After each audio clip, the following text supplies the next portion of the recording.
தேசிய ஊடகக் கொள்கை அபிவிருத்தி சட்ட வரைவு அமைச்சர் வைத்தியர் நலிந்த ஜெயதிச மற்றும் பிரதியமைச்சர் கலாநிதி கௌசல்யா ஆரியரத்னவிடம் கையளிக்கப்பட்டது. தேசிய ஊடகக் கொள்கை வரைவை தயாரிப்பதற்காக நியமிக்கப்பட்ட குழுவினரால் குறித்த வரைவு தயாரிக்கப்பட்டுள்ளது. வேலை திட்டத்திற்காக ஐக்கிய நாடுகள் அபிவிருத்தி வேலை திட்டம் இலங்கைக்கு ஒத்துழைப்பு வழங்குகின்றது.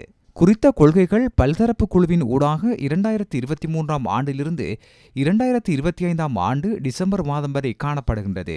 உரிய அரச நிறுவனங்களின் சிரேஷ்ட பிரதிநிதிகள், இலங்கை இலத்திரனியல் ஒளிபரப்பாளர்களின் சங்கம், சுதந்திர ஊடக அமைப்பு, இலங்கை எழுத்தாளர்கள் சங்கம், ஊடக நிபுணர்கள் உள்ளிட்ட பலர் குறித்த குழுவில் உள்ளடங்கியிருந்தனர். அரசாங்கம் 2025ஆம் ஆண்டின் ஆரம்ப காலப்பகுதியில் 28 உறுப்பினர்களை கொண்ட பல்தரப்பு குழுவை நியமித்தது. கொள்கைகள் இல்லாமையினால் பெரும்பாலான விடயங்கள் வெறுமனே இயங்கும் நிலையில் காணப்பட்டது. முறையான கலந்துரையாடல்கள் ஊடாக கொள்கை ரீதியிலான தேவை குறித்து பொதுமக்கள் மத்தியில் குரல் ஒன்று காணப்பட்டது. இந்த ஊடகத்துறை கொள்கை அமைச்சின் கொள்கை அல்ல. அமைச்சு இந்த கொள்கையை தயாரிப்பதற்கான வசதி வாய்ப்புகளை வழங்கும் வகைபாகத்தையே கொண்டிருந்தது. அந்த எல்லையை வைத்துக் கொண்டுதான் நாம் தொடர்ச்சியாக செயல்பட்டோம்.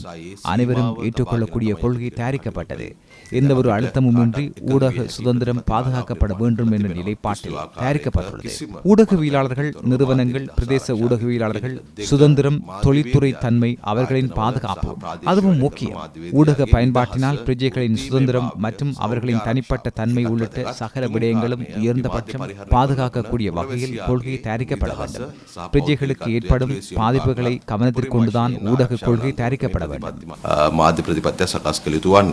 இந்நிலையில் கண்டி பல்லேகலையில் உள்ள மருந்து மற்றும் சத்திர சிகிச்சை உபகரண உற்பத்தி நிலையத்திற்கு கண்காணிப்பு விஜயம் மேற்கொண்ட அமைச்சர் நலிந்த ஜெயதிச அதன் செயற்பாடுகளை பார்வையிட்டார்.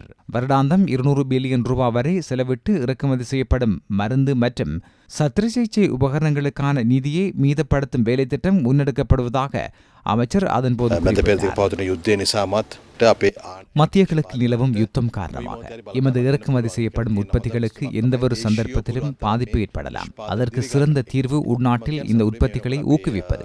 எமது தேசிய உற்பத்தியாளர்கள் எமது மருந்து உற்பத்தியில் குறிப்பிடத்தக்க அளவை அதிகரித்துள்ளதை மகிழ்ச்சியுடன் கூறுகின்றேன். நாடு என்ற அடிப்படையில் நாம் அடைந்துள்ள முன்னேற்றம்